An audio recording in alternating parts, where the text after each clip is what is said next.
Hi, my name is Shami and welcome to part 2 of how to draw any face into a Disney face. In the previous video, we started with our Loomis head, then drew our Reilly Rhythms and made our sketch and line art. And now all that's left is to color. When coloring the face, there are certain tips that we can follow. 1.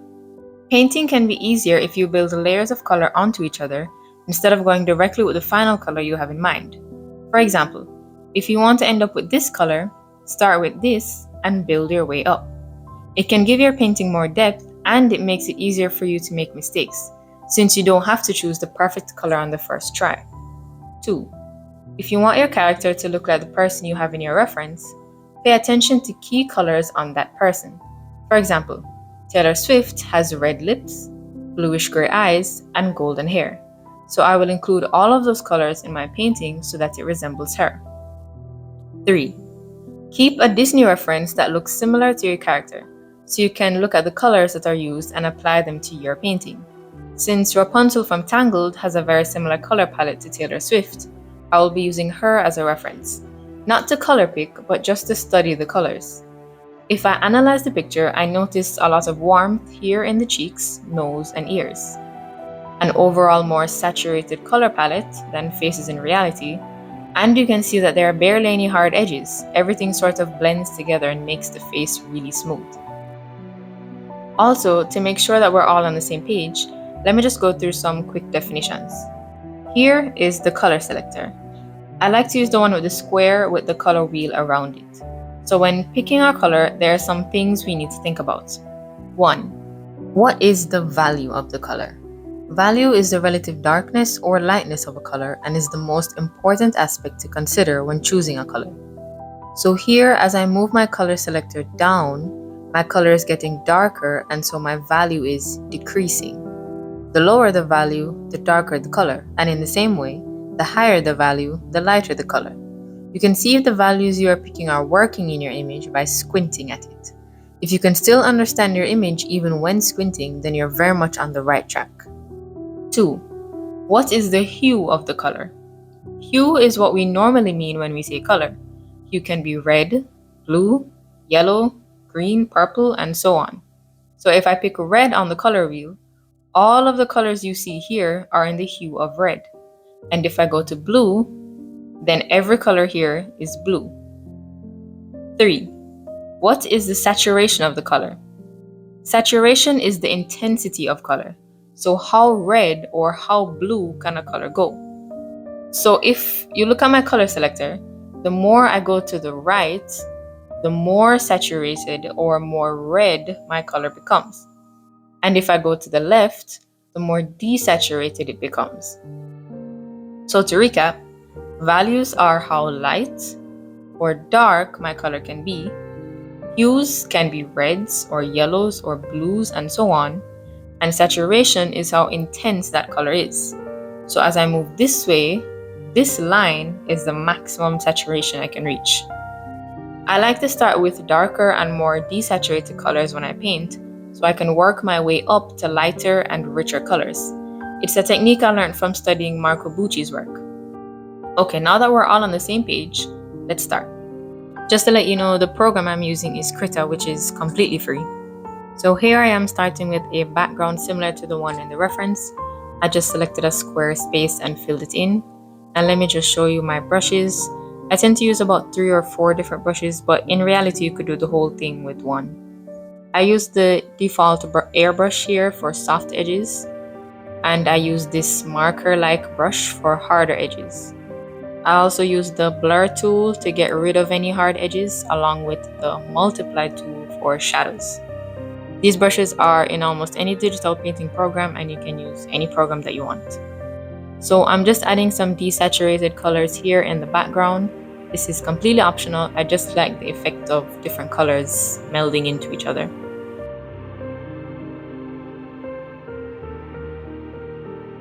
Now I'm adding a pretty desaturated color for the skin tone. I start pretty close to gray and then work my way into the colors. This is a concept I learned from Marco Bucci. So here I am just marking out the entire area that I have to color. Or you could just select the area and then fill it in. I just like painting it in.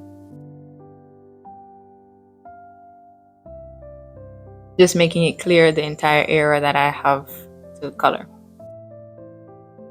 So here I am picking a color closer to the real skin tone and just layering that on top. I'm not trying to get the perfect color, not by any means. I'm just working my way closer and closer to get the colors that I want. So if I feel that it should be lighter than what I have, then I will select a lighter color and put it down. But remember that if you put a lighter color, then it makes the color next to it look darker. We have to take color in context and not think about each individual color. So, for example, a red, which is normally a warm color, can look even warmer if placed next to a blue, which is usually a very cool color. Following these principles, I'm thinking, do I want this area to look lighter or darker? Then I have two options. I can make the area lighter, which is the obvious choice, or I can make its surroundings darker, which will make the area look lighter by comparison. So I've colored in the eyebrows and eyelids a darker color. The entire image is still pretty desaturated, but don't worry, we're gonna build color into it soon. You may notice that I color pick the area first before I select any new color, because I'm always considering how I am changing that color. For example, for the nose and the cheeks that I just changed, I want it to be warmer, so I selected the color that I already had there and pushed it towards the reds to get a warmer color. Putting some shadows around the nose. I'm looking at both the Taylor Swift reference and the Disney references that I have at the top. Coloring in the lips now. So I want them to be redder or warmer, so I select the color that I had there and I move it towards the reds to get a warmer color.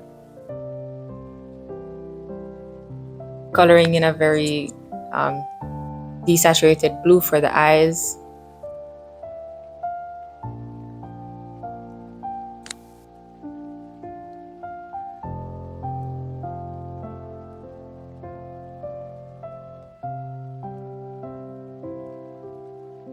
I'm also constantly looking at my Rapunzel reference because I feel like she has a very similar color palette to Taylor Swift, so I want to work towards including those Disney colors as well. So I have decreased the opacity for the line art so I can see all of the colors better. You'll notice that the colors are pretty hard to read right now because everything is of the same value. If you squint your eyes and look at it, it's really hard to read the image because everything is of similar value, meaning that if I were to turn the image to black and white and take out all the color, it would basically be one very similar gray tone. But that's okay right now, since right now I'm just thinking of the color relationships and I will work in the value as I go, like I'm doing right now. So I'm beginning to add more detail into the painting. Any area that is in shadow, I'll make darker. And remember that this will make other areas look lighter by comparison.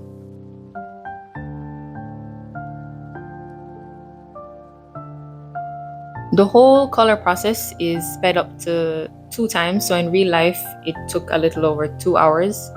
In addition to the Disney references, another useful reference to have is the Asaro head, which can show the planes of the face to help you when coloring. The Asaro head can show you which planes would be towards light and which ones would be towards shadow. So you can keep it at the side in the corner to look at while you're coloring. So here I am darkening the eyebrows and the other eye, getting closer and closer to the reference color.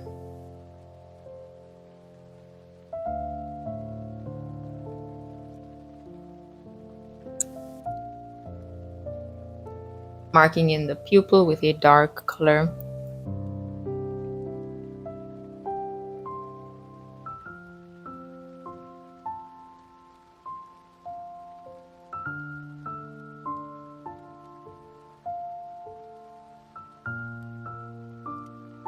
So just darkening underneath the nose. marking out where the nostrils would be with a darker color. Adding a little bit of a shadow underneath the nose using the multiply tool. And some more warmth for the cheeks.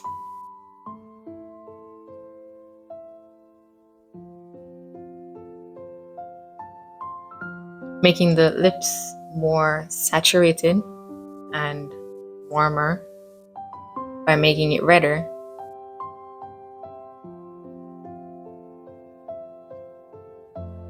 And I'm carving out the lip shape properly by sampling the color beside it and painting it back in. So here, I will use the filters. Sometimes in case I want to change the entire image at once, I will use the hue saturation value filter or HSV filter and slowly increase the value and increase the saturation. I do it by small increments because it will mess with the colors too much if you do too big of a step. So you'll see me use the filters every now and then through the process. If you want to see the exact changes that I make, feel free to pause the video to just see the numerical changes on the filter. So here I am adding a more saturated, lighter color for the skin tone, getting closer to the references.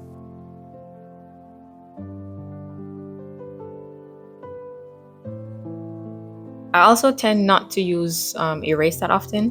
When I make a mistake, I'll just sample the nearby color and color into it. This really takes the pressure off since I feel free to make mistakes since I can just color over it. Or you can always press undo, one of the wonders of digital painting. Here I use the levels filter, which you can use to adjust your values. And I made the whole image lighter, which made the colors look very washed out. So now I add some color back in by increasing the saturation again using the HSV filter. It is entirely possible that I could have started with these colors from the beginning, but I find it easier to start with darker and more desaturated colors like you saw in the beginning, because if I start with grayish colors, then I can go into more saturated colors and build up my colors as much as I want. And if I start darker, then I can always go lighter and lighter. If I start with a bright color from the get-go, then there's nowhere to go since you've already maxed out your color. This is just my process though. You can always start with brighter colors and then choose darker and grayer colors to work with. But I just find it difficult to do it this way. But if it works for you, then by all means. The method doesn't really matter if you reach the same results. So now if you were to squint at the image, you'll realize it's become easier to see because I've made value changes. I've made the eyes darker, the lips darker, the eyebrows darker. When you squint, you reduce all of the noise and distractions, and it becomes much easier to see the values in the image. It's a very simple and easy technique to use to determine if your image is working or not. Or you can always use the hue saturation value filter and just take out all of the saturation in your image so you get a grayscale image to look at. So I'm just adding more shadows underneath the nose to get more form in. Some shadows around the jaw and the chin.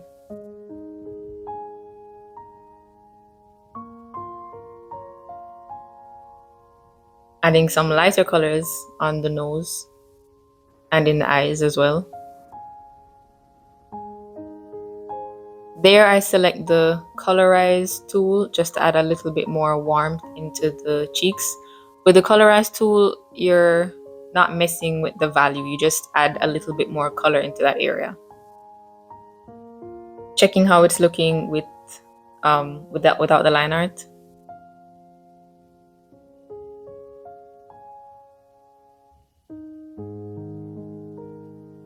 And I'm using the filter again just to increase the value a little bit.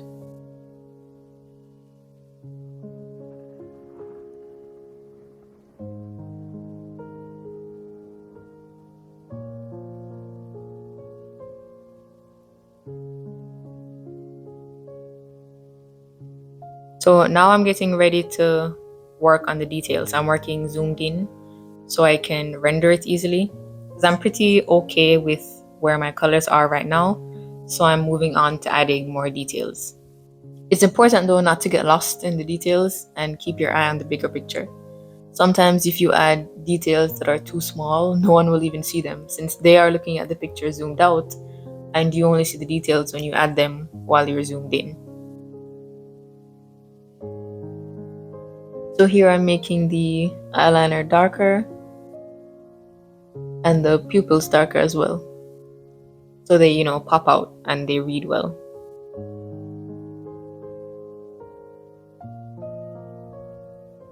And I'm making the other eyelid a little bit darker as well as the shadow underneath the eye. When you're making shadows or you're making things darker, you can select the color that you have and increase the value, or you can use the multiply tool because the multiply tool will automatically make the value darker for you.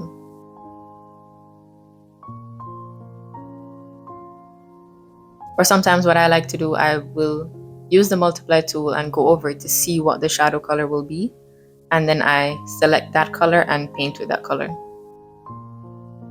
So I'm adding a little bit of a highlight at the tip of the eye, so it pops out a little bit. And I zoomed out to look at the bigger picture to see if the details I'm adding, make sense to the whole picture.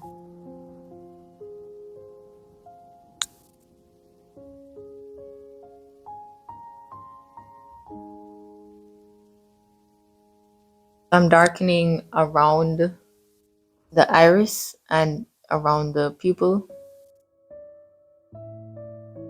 and adding a little bit of a highlight. Everybody likes to add the highlight in the eye. Because I'm looking at Taylor Swift's eye and the eyes in my Disney reference to see what kind of changes I should make. Should I make it look more like Taylor Swift's eye, or should I make it look more like the Disney eyes? Now I'll move down to the eyebrow, adding a little bit of a shadow underneath. So now I'm looking at my Rapunzel reference to see exactly how her eyebrow is, and her eyebrow has a little bit more texture. So I'm choosing a lighter color and just drawing some eyebrow hairs in to add a little bit of texture, but not overdoing it, because if I add too many detail strands, nobody's gonna see it zoomed out. So I'm adding a lighter color on the cheek to show the roundness of the cheek, and some shadows on the side of the face to show the form changing. You can use the Asaro head here. It's very useful to show planes of the face. Adding a little bit more warmth in the cheeks.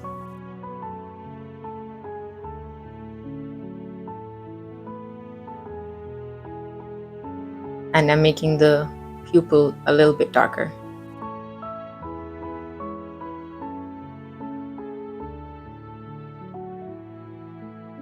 So for the nose, remember when we analyzed the picture earlier, we said that the cheeks, the nose, and the ears have a lot of warmth to them.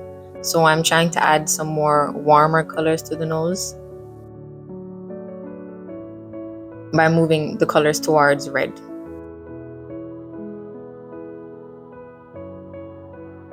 And here I select the colorize tool again to just add a little bit more red into it without messing with my values too much. Adding a little bit of a shadow around the nose. It's a darker hard edge there.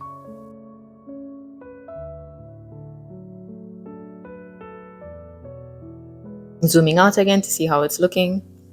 It's looking pretty okay so far. And I'm darkening the edge between the nose and the eye, because it's pretty prominent in the Taylor Swift reference. So I want to capture that feature. There are not many hard edges in the Disney references, but here I want to add that feature so it looks a bit more like Taylor Swift.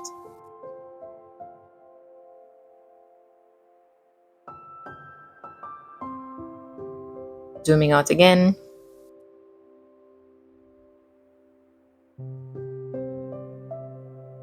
Here I'm using the liquify tool to make the eye just a little bit rounder, because even though Disney faces have very round eyes, I'm making the choice to make my eyes a little bit more angular to match Taylor Swift's eyes. Because if I make the eyes too round, then you won't be able to tell that it's her. So here I'm adding a shadow in between the lips, and I'm sampling my color there and choosing a color lighter in value to show the lip shape.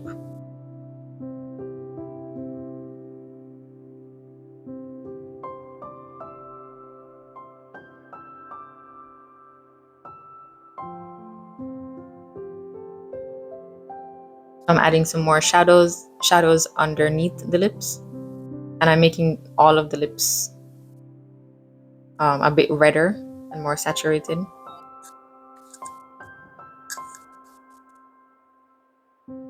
Just adding more shadows underneath the lips.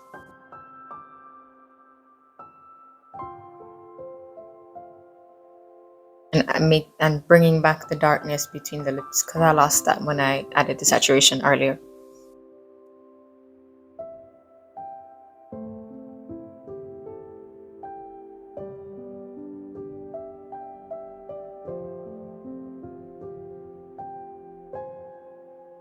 So I removed the line art now because I think I have enough to work with. I will bring it back in case I need to see like the outline of the face clearer, but for now I'll try to work without it.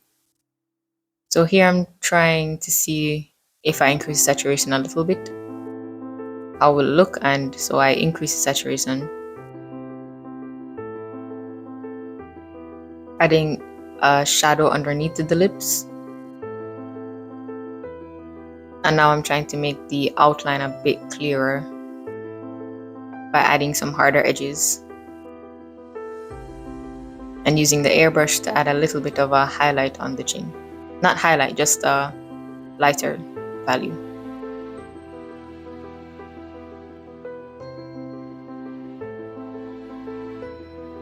Adding some lighter colors on top of the lips to show that it is a form like coming out towards us.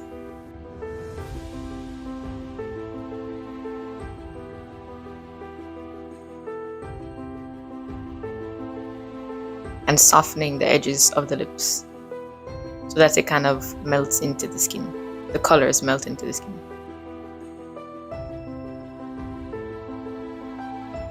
Here I'm making the whites of the eye a little bit lighter and adding a lighter color in the bluish gray in the iris of the eye.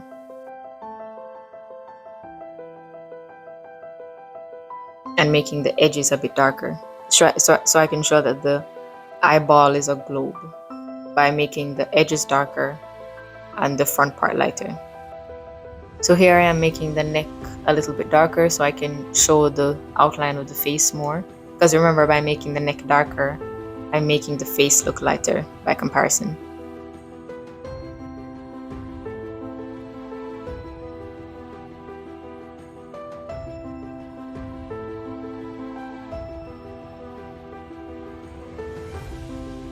If at any point you want to see the brush that I'm using, just feel free to pause the video and then just look at which brush I'm selecting.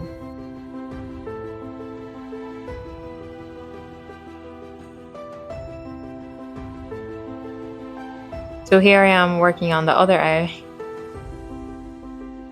basically following the same principles that I did for the other one.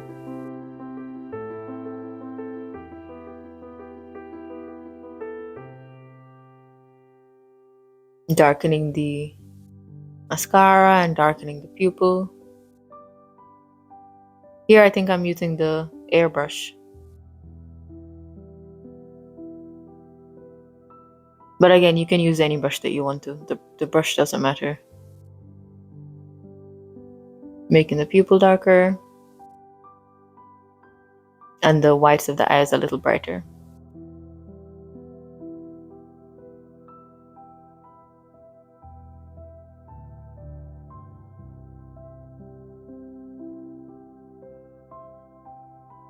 mirroring my color to see how it's looking, and then I'm just using the liquify tool to make the eye a little bit rounder because I noticed it was looking too flat at the top.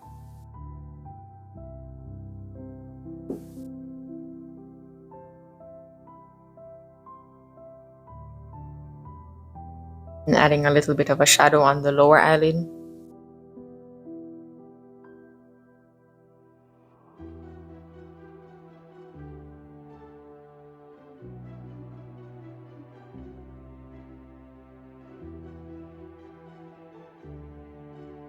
So you notice I'm sampling from the other eye, so I make sure that I have consistent colors for both eyes. So I just select the color I have there and just use it over here. Using liquify again to adjust the eye.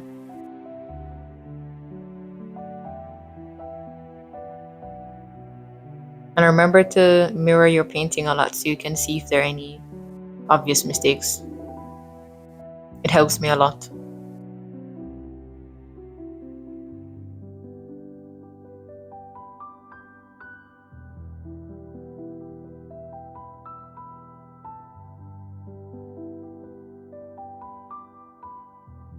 You know, the irises that I have in the painting are a little bit lighter than in the Taylor Swift reference, because remember when we analyzed the pictures earlier, we mentioned that Disney faces have more colorful palettes than in reality, so I'm making the irises a little bit lighter and more colorful.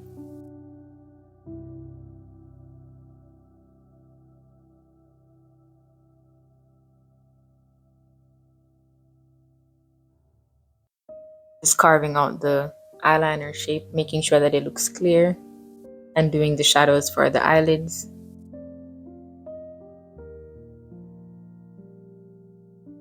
Like we're almost halfway there and we have a pretty good start. It's gonna be just some adjustments to the face now, just finishing up the face. Most of the work is gonna be the hair. So now I'm adding in the texture for the eyebrow again, making the bottom part darker.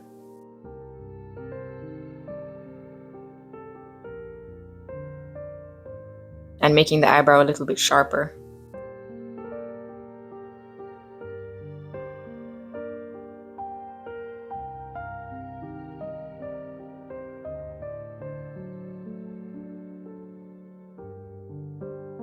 And adding a lighter color for the inner eye.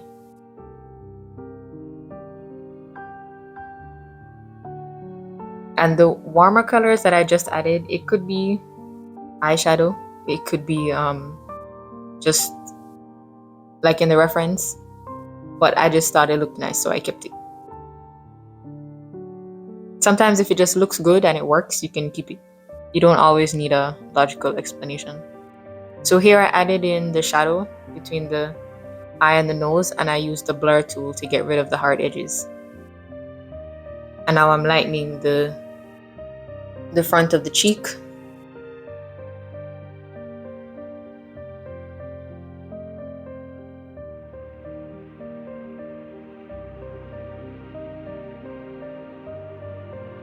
Adding in a little bit of a lighter color on the lips. Yeah, I'm jumping all over the painting because as I make once I make one area a little bit lighter, I need to make it consistent throughout the whole painting.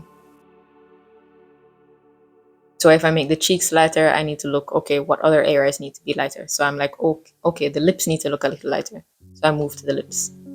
And maybe because I've made the lips lighter, I need to make the eyes a little lighter because it's about the whole image working together and looking consistent. So here I'm adding in the shadows on the other side of the face. And using the colorize tool again to add just a little bit more warmth into the cheeks.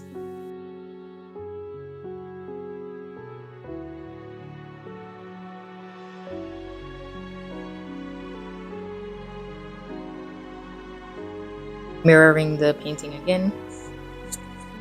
I noticed It's looking okay so far.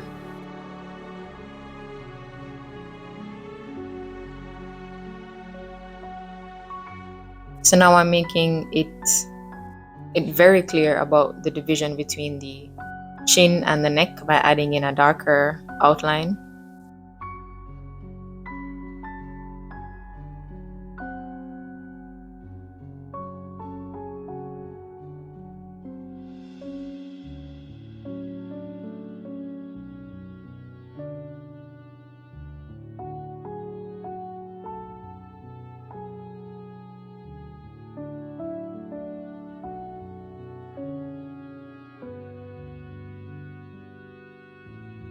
Adding in some lighter areas for the forehead and the cheeks. And now I'm darkening the edges of the iris. I'm jumping all over. I'm just looking for which areas need fixing.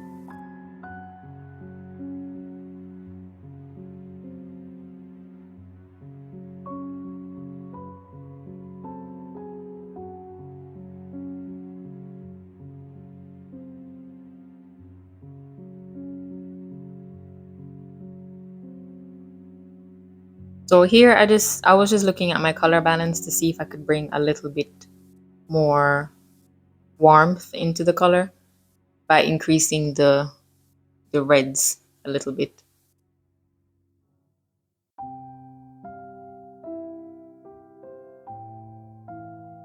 So now I'm making the forehead and the cheeks a little bit lighter.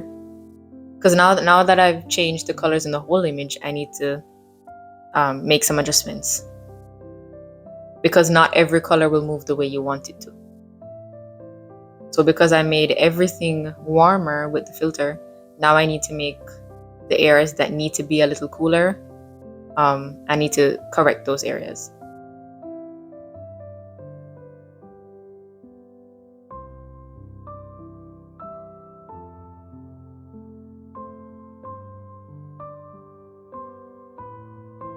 So now I'm starting with the hair.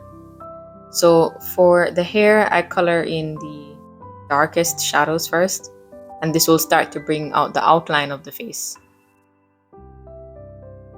I'm just covering in the darkest areas first.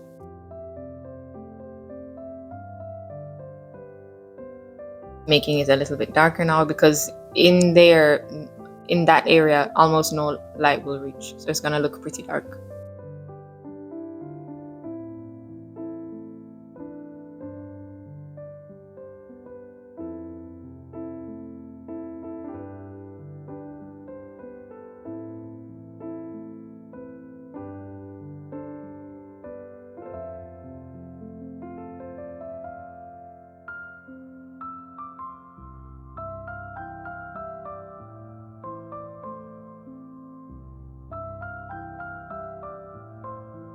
So for the hair, what I'm gonna do, I'm just gonna lay in the colors for the hair. I'm thinking about the form. So basically the parts that would turn away from the light will be darker and the parts facing light will be lighter in color. There isn't really a direct light source in my painting. It's just ambient light or like diffuse light instead of a strong light shining straight onto the face. So I'm placing the general colors in the hair, not worrying about the texture or how it looks. I'm just trying to get the colors right. So I'm constantly color picking using the existing colors, and I'm using the multiply brush to add shadows where necessary. So hair can be a really difficult thing to work with, but if you focus on the basic form, it makes it much easier. So I use the hard edge brush I showed in the beginning to lay in the color, and then I'll use the airbrush to blend out the edges and add in hair strands. I can also use the blur tool to blur out any edges that I don't want.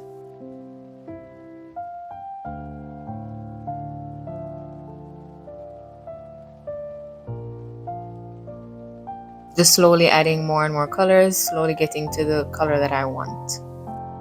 I'm just layering the colors on.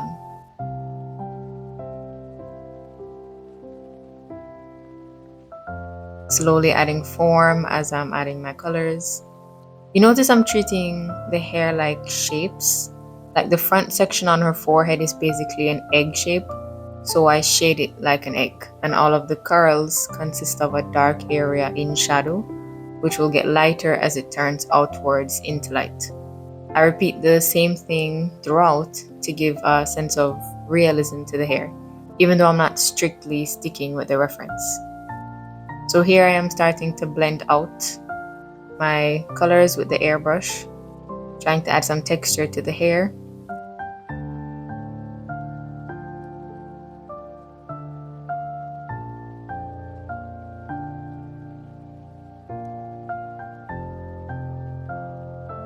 So I just color pick the color that I have and then just use the airbrush in and add in hair strands. But since I've already worked out the color, all I need to do now is add texture.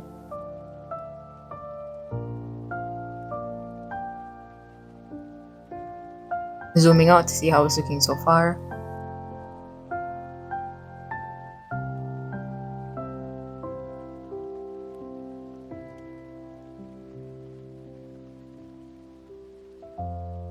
So here I'm trying to add some lighter colors in to see how that will look, but I think it's too much.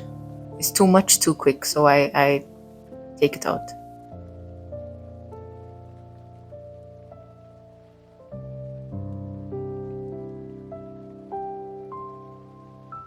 So just making it as clean as I can.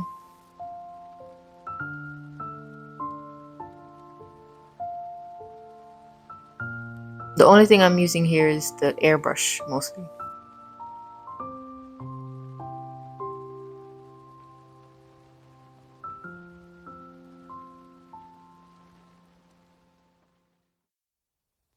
So you can really see that there's, for each curl, there's a dark area in shadow and there's a light area that's coming outwards. So you can see that it's like a form coming out towards you.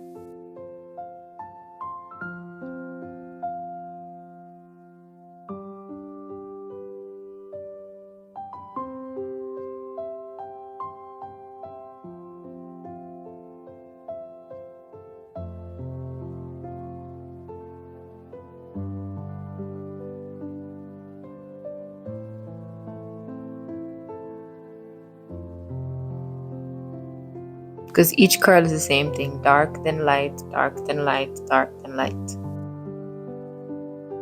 So because I repeat the same thing throughout, it makes it look consistent.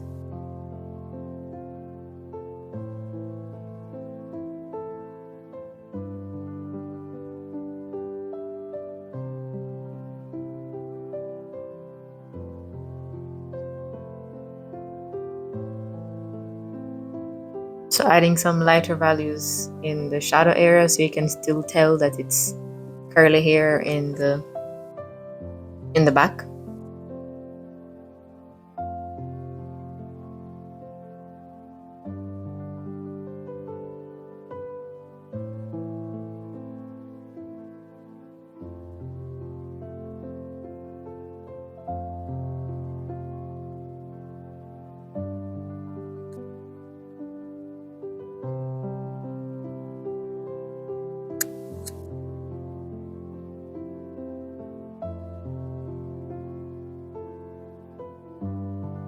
Again, even for the back part, it's dark then light, dark then light, dark then light. I'm just repeating the same pattern throughout the whole thing.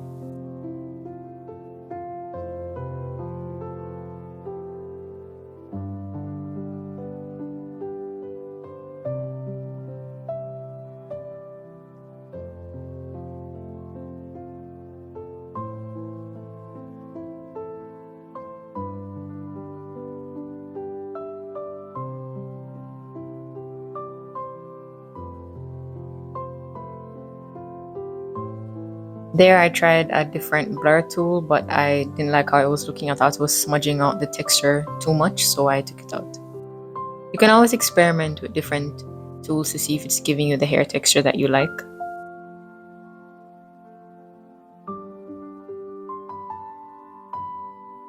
So here I'm adding in some lighter colors and then bringing back in the hair texture with some darker hair strands.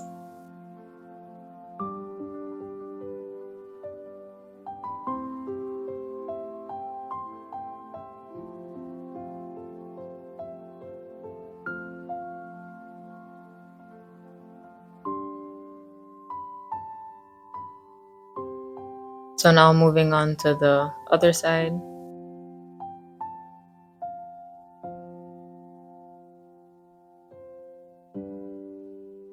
So for this side, I'm doing the same thing over. I'm gonna lay down the colors with my hard edge brush, and then I'm gonna blend it out with my hairbrush. It's the same process.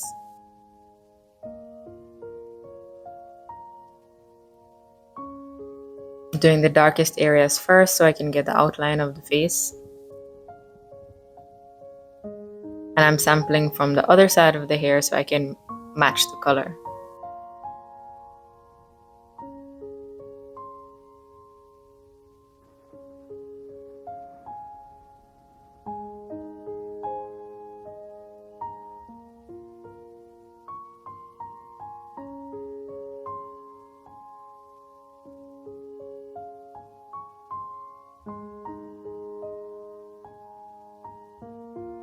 Mirroring my image to see how it's looking so far.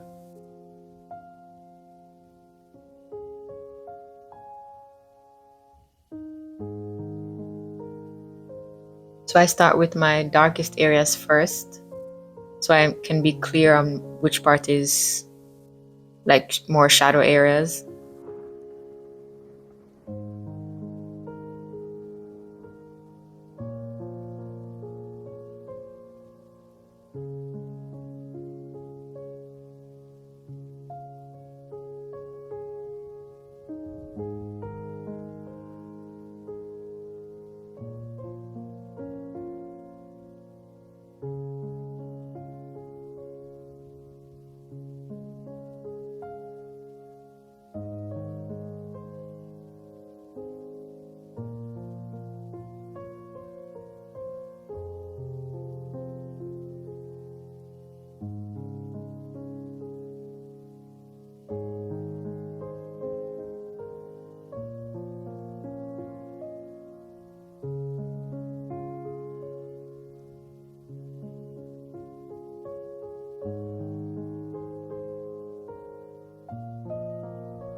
So here I'm starting to blend out my colors using the airbrush.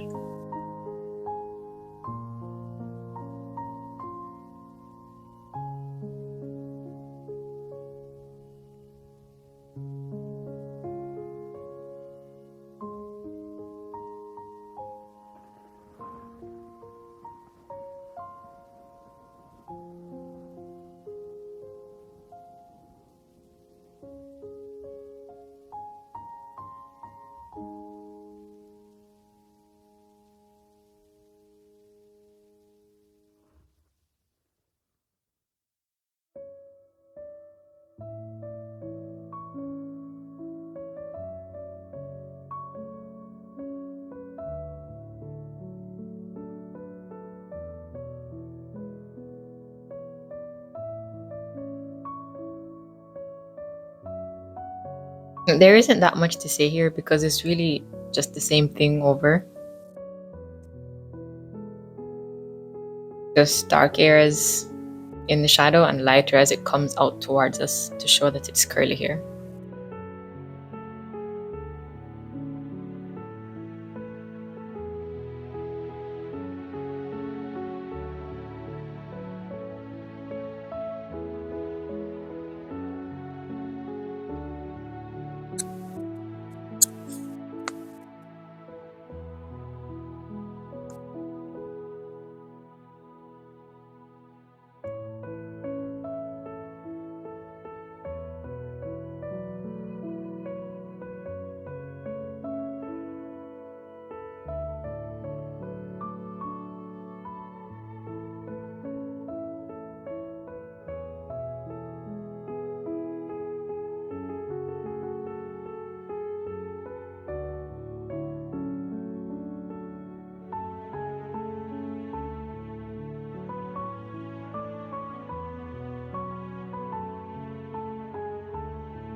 We're almost finished with the hair. Just the back part at the top left and just some adjusting of the curls at the front.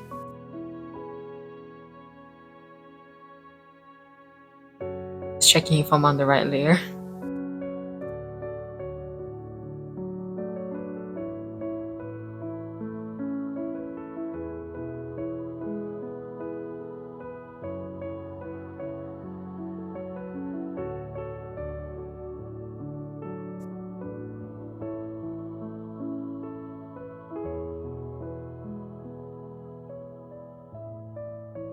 I was having some difficulty with this curl because I couldn't get it to look like it was, coming out towards us, because I didn't define the shadow area properly.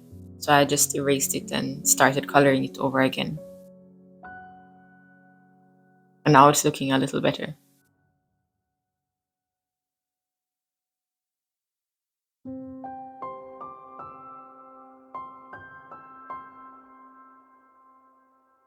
So there I'm using the blur tool just to get rid of some of the edges that I don't want.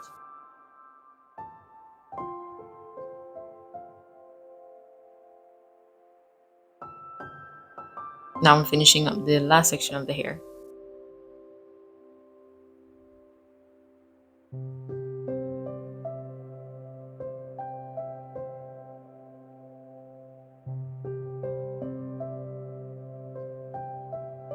Using multiply to get some darker shadow areas in.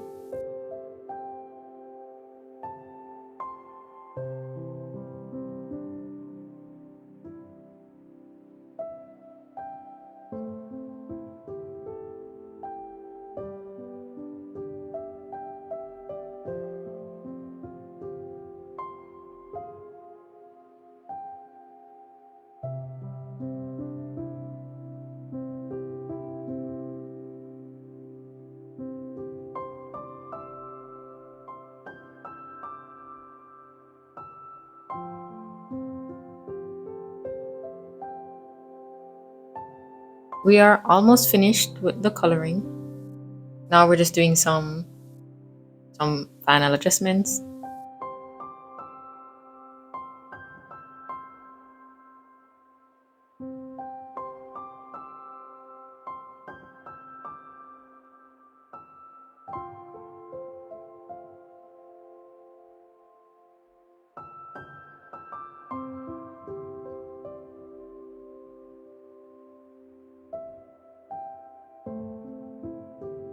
Adding in some lighter colors onto the hair.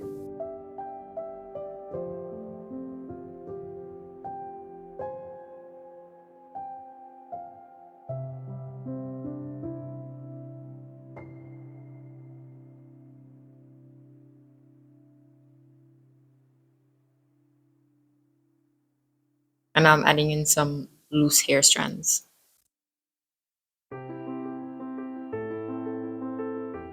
Just to make it more interesting.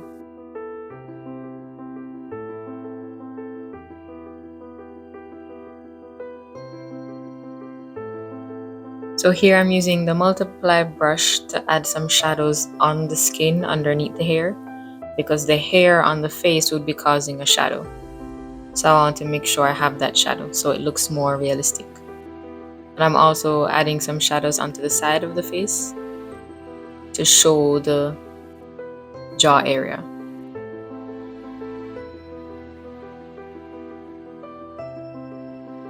Adding in some lighter colors on the cheeks and the forehead.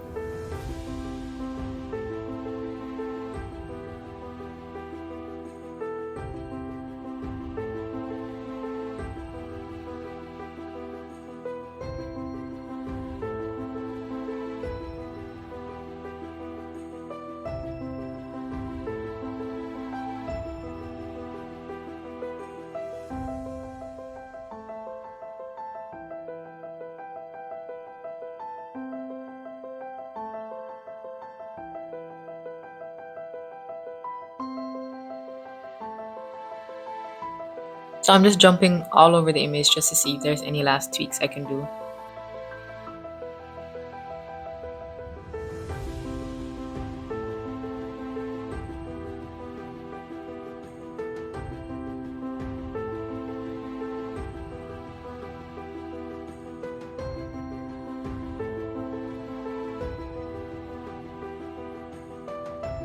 So here I'm adjusting the shape of the hair a little bit, just to make it more defined.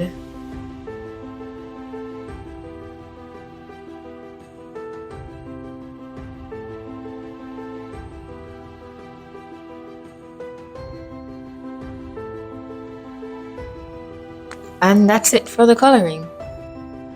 Okay, that's it everyone. Here is the final image. I took a look at the drawing a bit later and increased the shadows around the face, so the face pops out more, and slightly increased the overall saturation to match more of that richness in the Disney colors.